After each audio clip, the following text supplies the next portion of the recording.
Mesdames, Messieurs, bonsoir et bienvenue à cette grande édition d'information sur la RTGAO dont voici la charpente. Quatrième réunion extraordinaire des membres du gouvernement tenue ce 22 juillet à la Cité de l'Union africaine.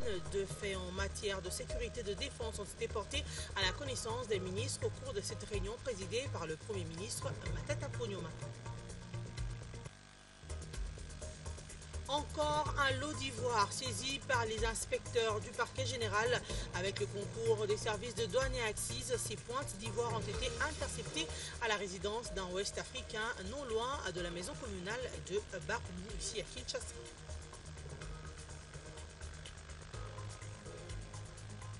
Vers l'amélioration des conditions de travail des journalistes, c'est en ce terme que la nation congolaise a célébré ce 22 juillet la journée nationale de la presse, une occasion pour les professionnels des médias de réfléchir sur les problèmes qui rongent le journalisme en RDC.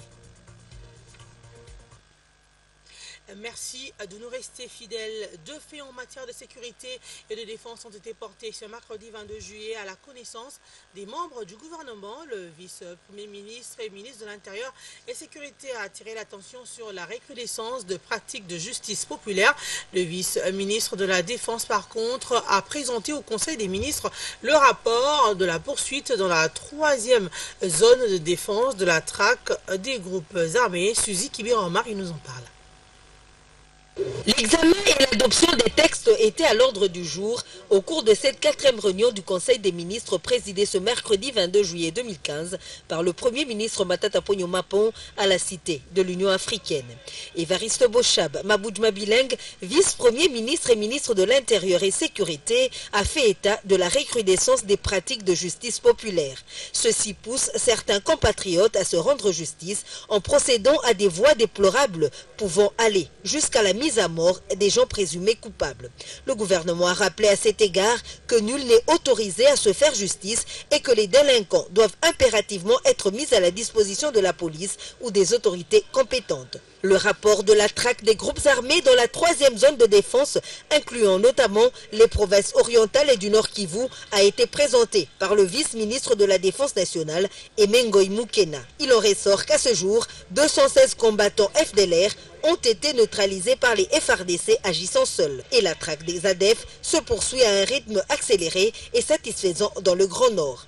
Après débat et délibération, le Conseil des ministres a approuvé le projet de décret portant sur séance de l'exécution de certaines dispositions, décret numéro 13/020 à 13/030 du 13 juin 2013. Ce projet confère le statut de ville et de commune à certaines agglomérations respectivement des provinces du Katanga, du Kassai occidental, oriental, de l'Équateur, du Bandundu, Bas-Congo, Nord Kivu, du Kassai oriental, Sud Kivu et du Maniema.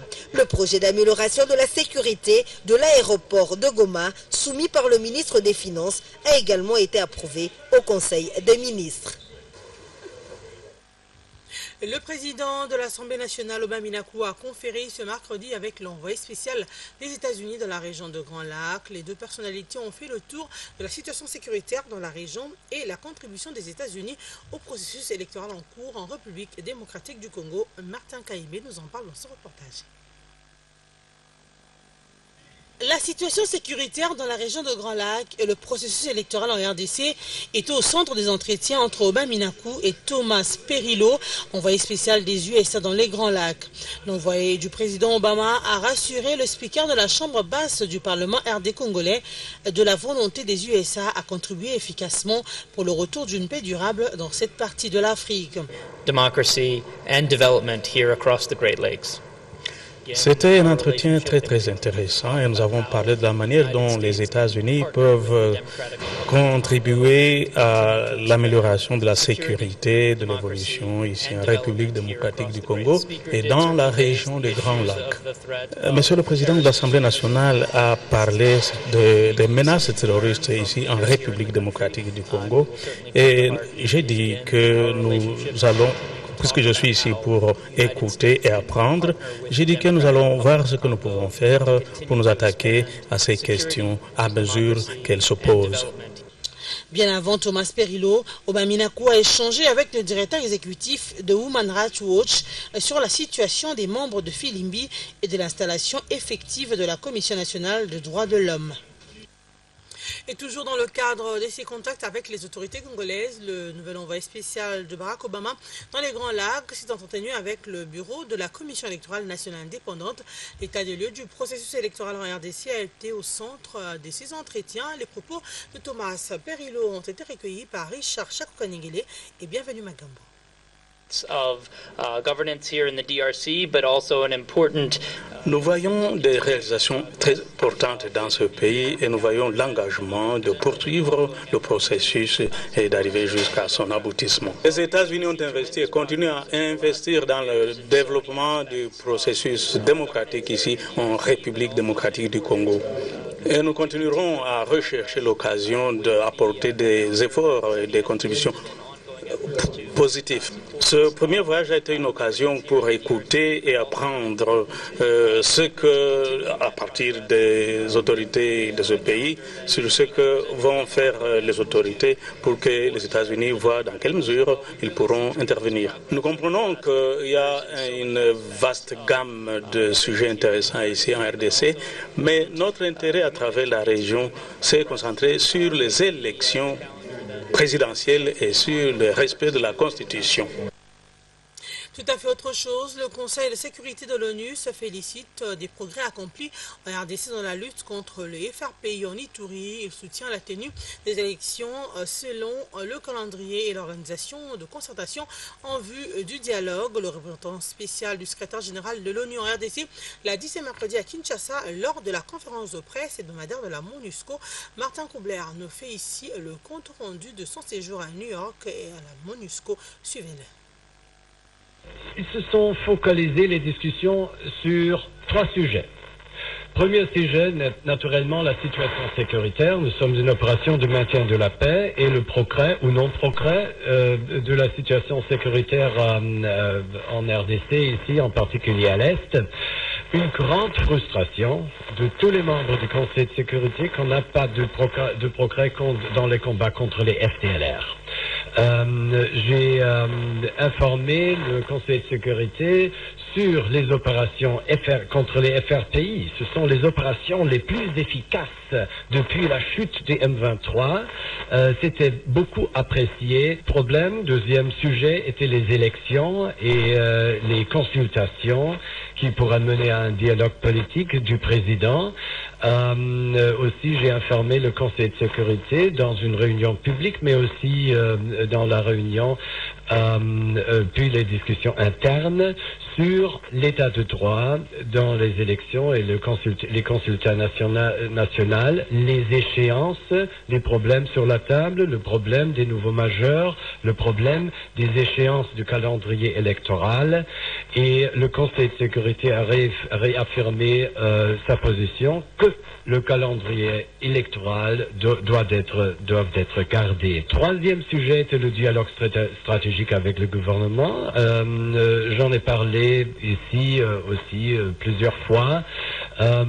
C'est quelque chose qui est très très important et ça s'est déroulé dans un esprit de confiance avec le gouvernement. Comme vous savez, nous avons eu une évaluation conjointe avec les gouvernements. Des équipes conjointes ont été sur les terrains dans tous les 29 territoires. Ils sont maintenant en train de finaliser un rapport, une évaluation conjointe sur la situation sécuritaire et comment procéder maintenant avec une réduction peut-être des troupes plus tard.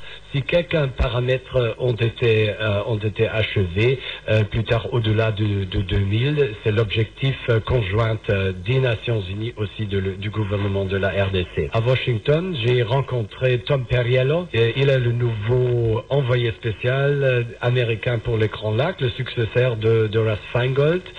Et ensemble avec Ibrahim Afal, l'envoyé de l'Union africaine maintenant, on va se rencontrer tous les 5 ou les 6 envoyés spéciaux au mois d'août à Genève pour vraiment discuter les problèmes de Burundi, de la région et aussi en RDC, en particulièrement le progrès dans la situation sécuritaire. Nous vous l'avons annoncé en début de ce journal, un lot d'ivoire a été saisi par les inspecteurs du parquet général avec le concours des services de douane et accises sur l'avenue Kabambaré, non loin de la maison communale de Barumbou. Ces pointes d'ivoire ont été interceptées à la résidence d'un sujet ouest-africain à l'issue d'une perquisition organisée par la procureure générale. Ce joli coup de filet a été porté à la connaissance du directeur général des douanes et accises et ses adjoints, Fanny Anifakasemwana à Boudrimata et Clarisse Kokorsine, ce reportage. C'est ici, sur l'avenue Kabambaré, non loin de la maison communale de Barumbo, que les inspecteurs du parquet ont intercepté ces lots d'ivoire à l'issue d'une perquisition. Selon les premiers éléments de l'enquête, ces ivoires contenus dans ces caisses et autres cartons appartiendraient à un sujet ouest-africain. Nous nous retrouvons ici en vertu d'un mandat de perquisition délivré par Madame le procureur général de la Gombe, que nous sommes ici, disais-je, donc, pour effectuer le devoir qu'il nous a prescrit. Et c'est dans ce cadre que nous venons de saisir plusieurs pointes d'ivoire avec le concours de nos amis experts de la DGDA. Nous avons saisi 54 morceaux de pointe d'ivoire, dont nous n'avons pas encore effectué la pesée pour déterminer le poids exact. Cette saisie a été saluée par le directeur général des douanes et accises qui a félicité ses services pour les travaux abattus. Vous êtes au courant des informations qui circulent sur les chaînes internationales faisant état d'une fraude qui se commet à partir de notre pays, des pointes d'ivoire qui quittent le Congo sous l'appellation des haricots et qui sont saisis dans des pays étrangers. Donc, que nos recherches, nos enquêtes aient mené à cette saisie constitue pour nous un motif de satisfaction. C'est pour ça que nous venons de féliciter l'équipe qui est commise à cette recherche. Deoro Guiza Maguera a fustigé cet acte avant d'émettre le vœu de voir tous les réseaux être démantelés. Parce qu'il faut arriver à démanteler tout le réseau de ces personnes qui salissent notre pays. Vous savez que les points d'ivoire sont certainement saisis sur des animaux qui sont protégés. Vous avez une organisation internationale qu'on appelle CITES qui protège les animaux, les espèces rares qui sont en danger d'extinction. Donc nous avons le devoir de protéger ces espèces. Et c'est parmi les missions de la douane justement. La saisie de ces lots de pointes d'ivoire intervient après celle de l'année dernière à l'aéroport international d'Ndjili, toujours avec le concours des services de la DGDA.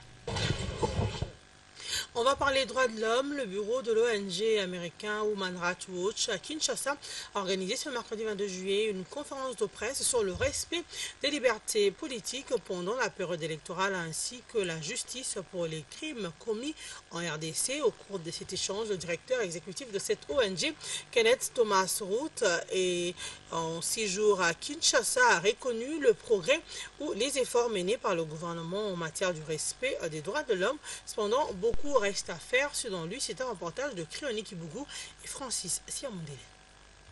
Après avoir rencontré la semaine dernière le président Joseph Kabila Kabange, les membres du gouvernement congolais, les défenseurs congolais des droits humains, les dirigeants des partis politiques et les membres de la MONUSCO, le directeur exécutif de Human Rights Watch, Kenneth Roth, a exprimé au cours de ce face-à-face avec la presse sa satisfaction sur les progrès réalisés par le gouvernement congolais pour traduire en justice les individus responsables des crimes contre l'humanité. Transfert du chef rebelle Bosco Ntaganda à la CPI, la chute du M23 qui a commis nombreuses exactions, la reddition de plusieurs milliers de combattants de groupes armés, l'arrestation des centaines de militaires ayant commis des viols, y compris un général. Voilà autant des avancées accomplies par la RDC, a déclaré Kenneth Roth.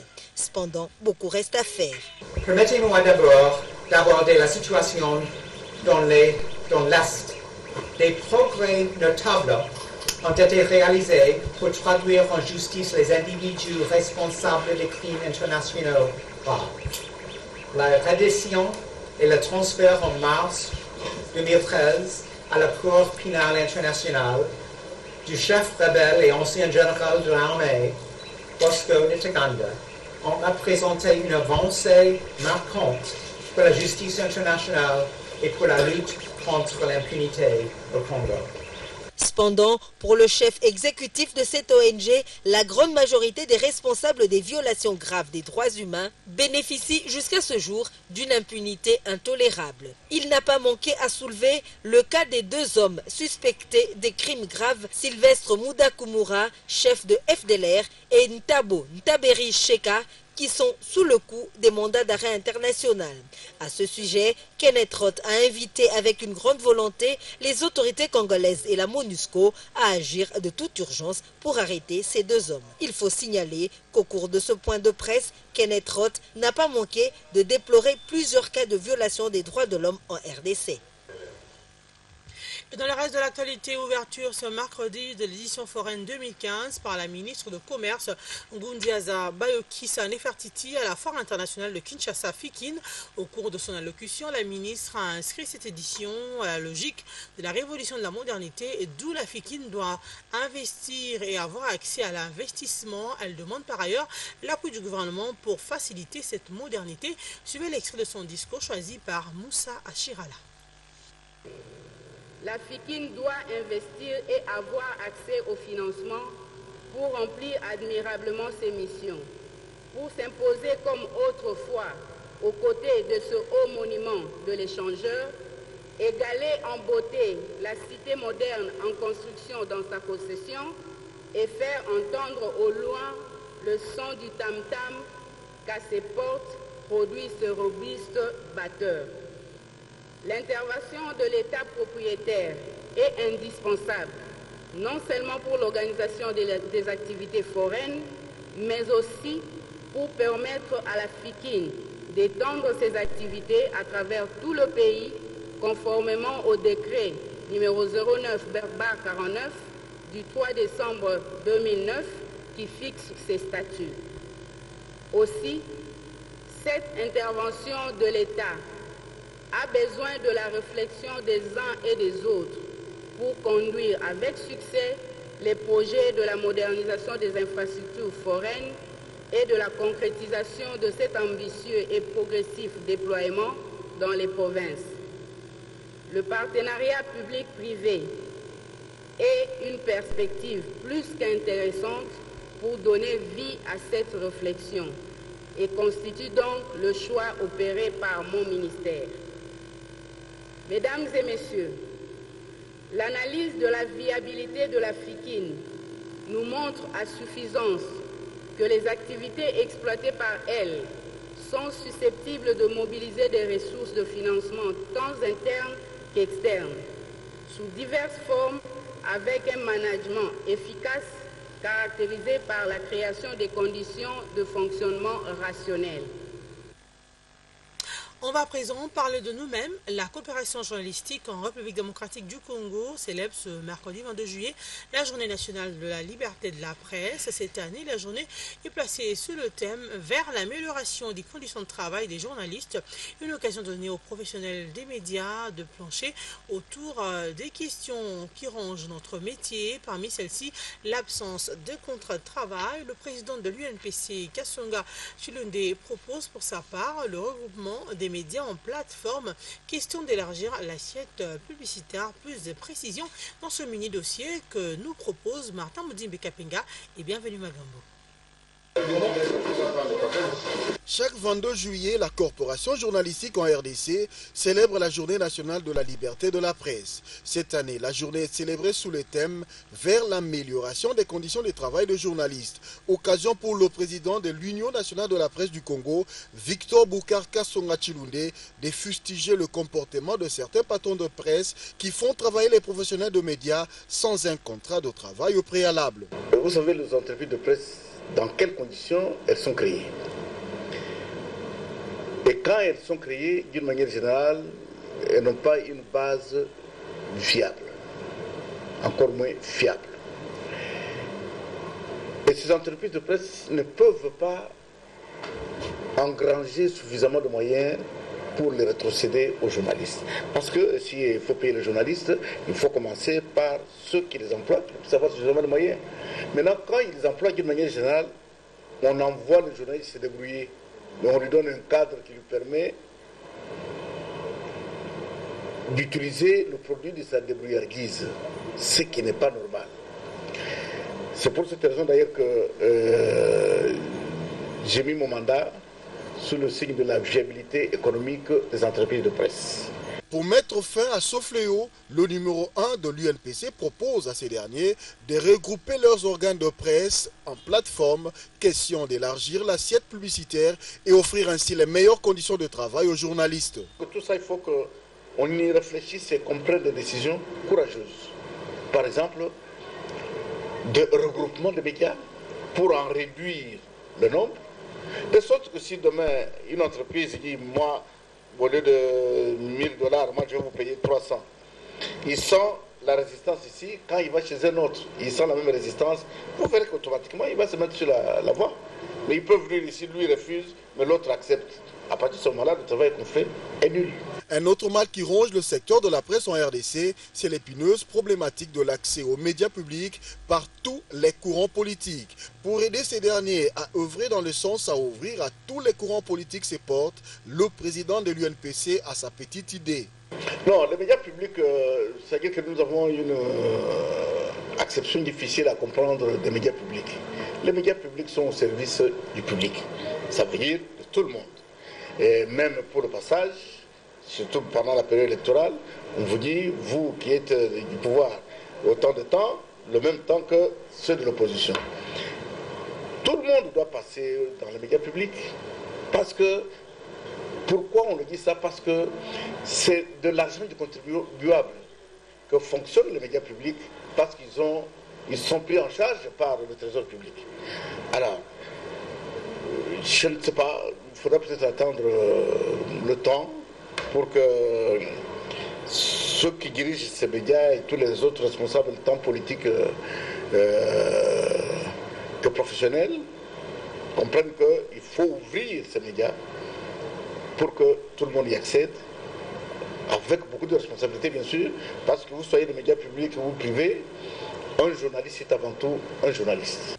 Tout compte fait, en ce jour de la célébration de la Journée nationale de la liberté de la presse, les professionnels de médias en RDC doivent accepter d'être à l'origine du changement des politiques gouvernementales. Ils doivent dénoncer dans la limite du respect de la loi tous les maux qui rongent la société. Agir ainsi, les professionnels des médias vont pleinement jouer leur rôle du quatrième pouvoir.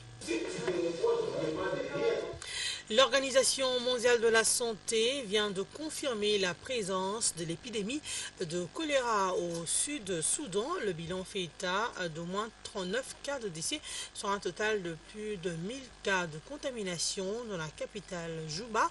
Après une triste histoire similaire dans quelques pays de l'Afrique l'année dernière, la communauté internationale est une fois de plus mobilisée pour mettre fin à cette épidémie qui refait surface en Afrique. Les détails avec Astrid Chimanga et Suzy Kibiromari.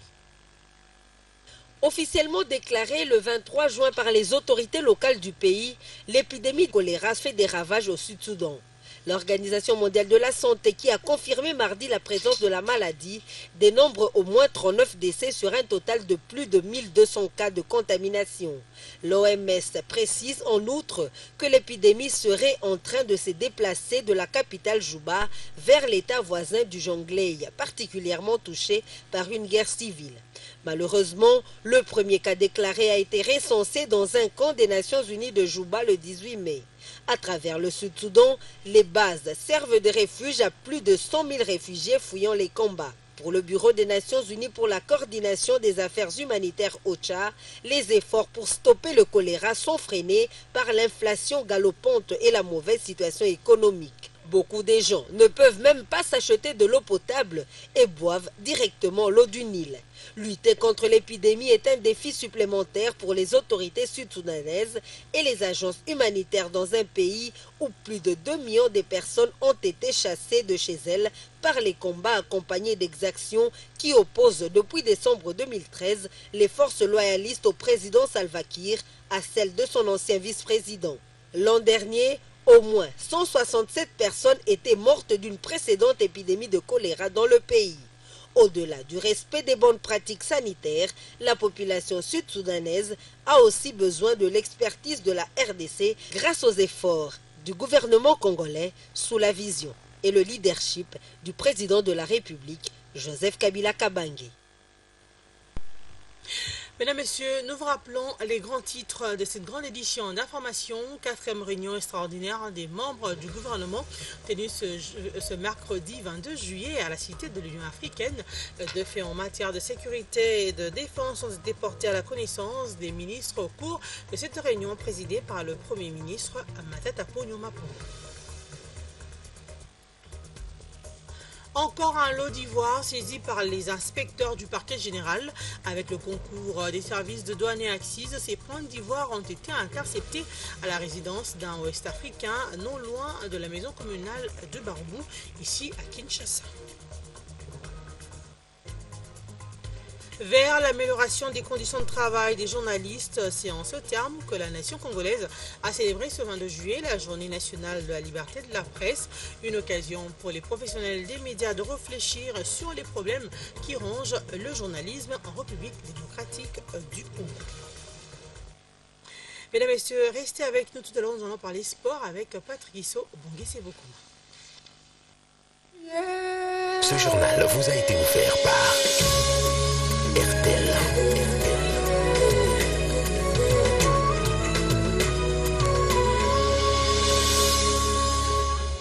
Suivez le sport sur la RTGA avec Kewezeki. Les motos Kewezeki, c'est l'économie en permanence.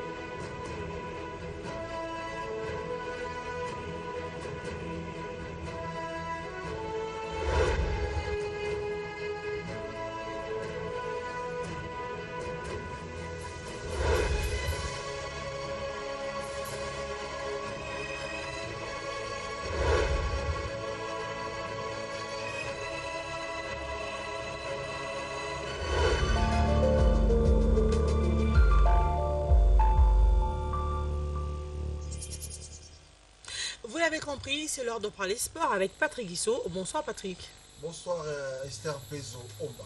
Patrick, c'est quoi l'actualité ce soir dans le monde sportif? L'actualité, en fait ce soir on va essentiellement parler football avec un peu de basketball, mais voilà, l'ossature, la maquette sera composée essentiellement du football, notamment avec les tirages au sort des éliminatoires de la Coupe du Monde Russie 2018, le tirage au sort pour la zone Afrique, parce qu'il y a des équipes qui vont jouer le premier tour.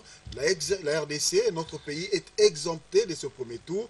Il y aura deux clubs, le tirage au sort c'est pour ce samedi, et ces pays les moins bon qualifiés, ce qui concerne la FIFA, vont devoir se retrouver, se rencontrer le 5 et le 13 octobre prochain, et à l'issue de ces qualifications, il y aura maintenant la RDC, le Cameroun, l'Algérie, etc. qui vont devoir jouer avant de composer la phase de groupe pour éventuellement 5 groupes, et le premier de chaque groupe va se qualifier pour la Coupe du Monde 2018 qui va se jouer du côté de la Russie. Là, nous sommes en Europe. Et on va également parler des autres clubs européens qui se préparent. Surtout, la plupart de ces clubs se retrouvent du côté des États-Unis pour essayer de se préparer.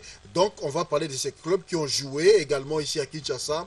Le Football Club Bokandé, ce club dont son tuteur, ce n'est qu'un un international congolais, Issa Mampeko, est en train également de se préparer pour la saison 2015-2016. Cette formation va se jouer à la 3e division de l'entente urbaine de football de Kinshasa, Lipopo. Et puis en basketball, il y a des équipes qui se sont déjà qualifiées pour les finales de play-off en version féminine comme en version masculine. Patrick Issot, fais-nous voyager dans ce monde sportif.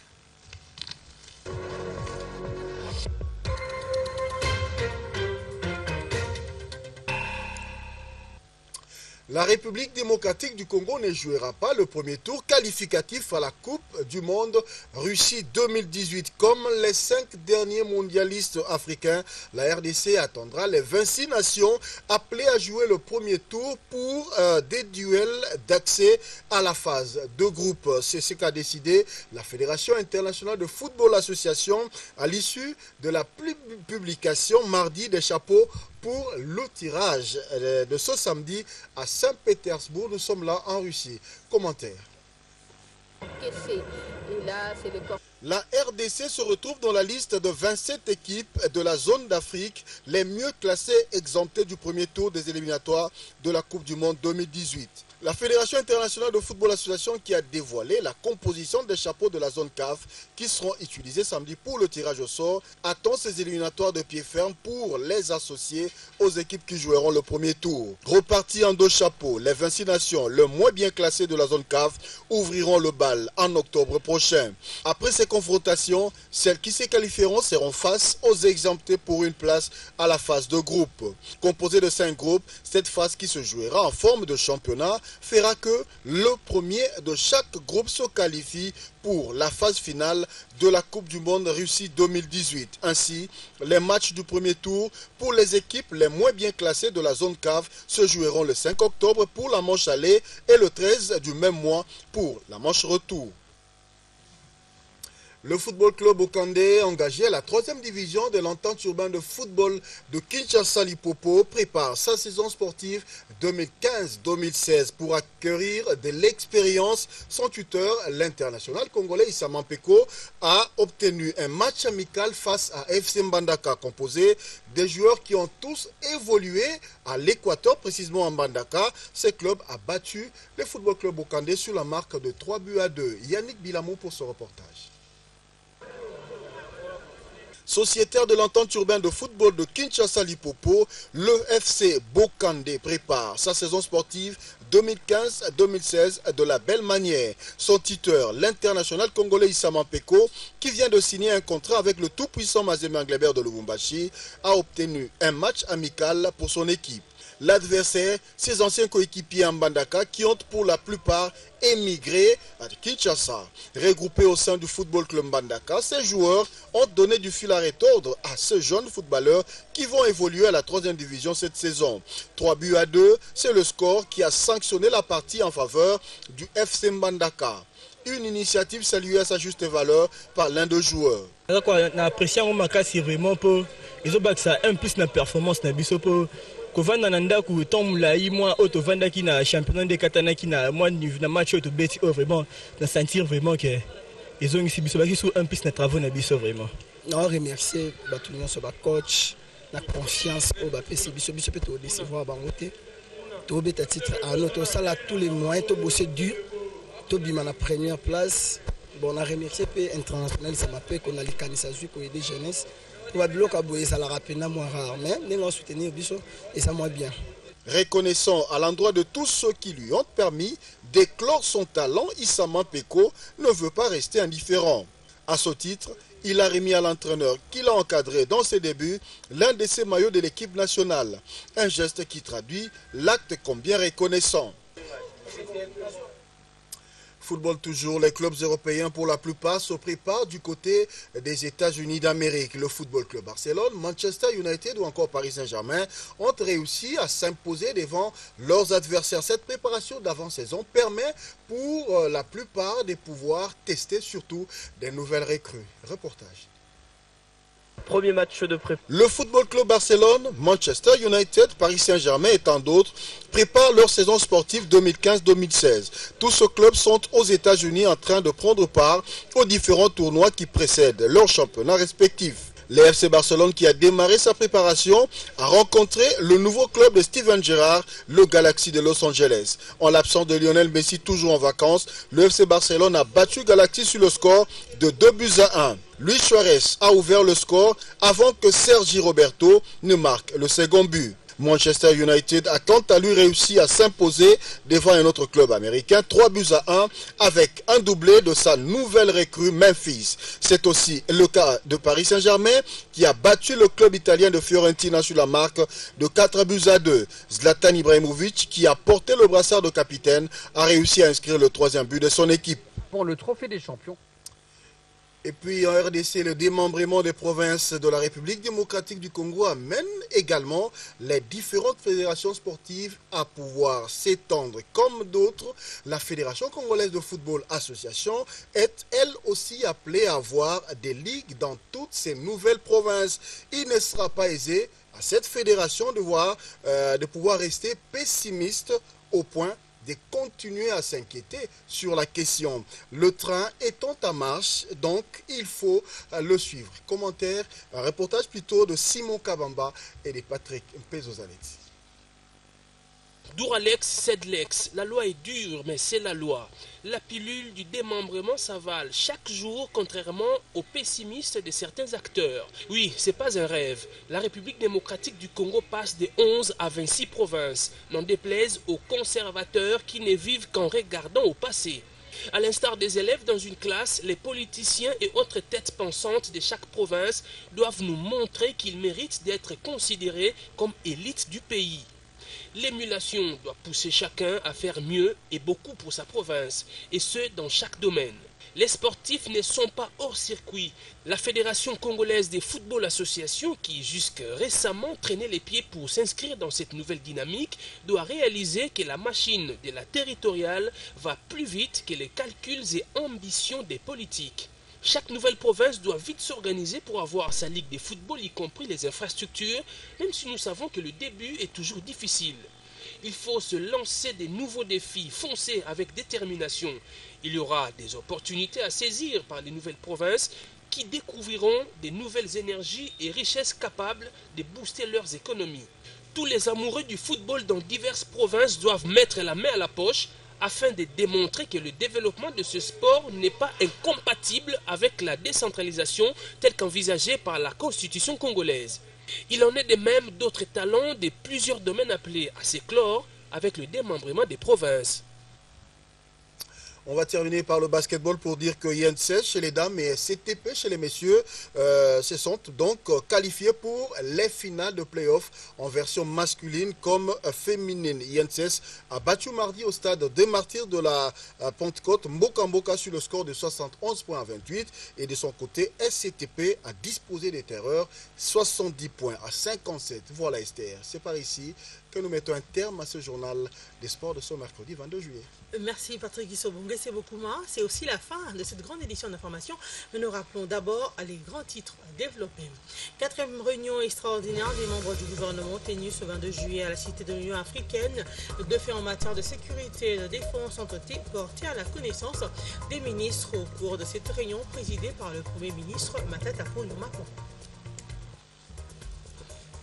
Encore un lot d'ivoire saisi par les inspecteurs du parquet général avec le concours des services de douane et accises. Ces pointes d'ivoire ont été interceptées à la résidence d'un Ouest africain non loin de la maison communale de Barumbu, ici à Kinshasa.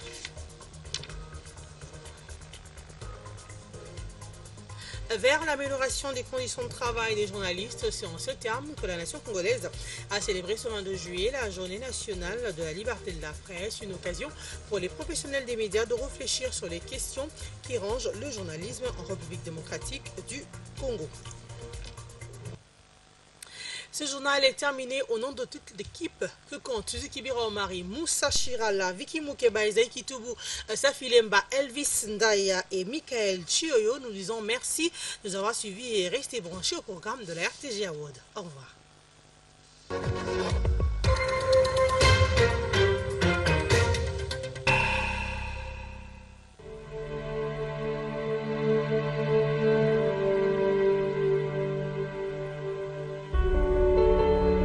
En 2025, je vais créer un centre de recherche en biotechnologie en République démocratique du Congo. 2023, je veux permettre à tout Congolais d'accéder aux soins médicaux par la souscription à une assurance maladie. En 2017, je compte mettre en œuvre une structure qui réunit les talents congolais dans le but de promouvoir la culture congolaise.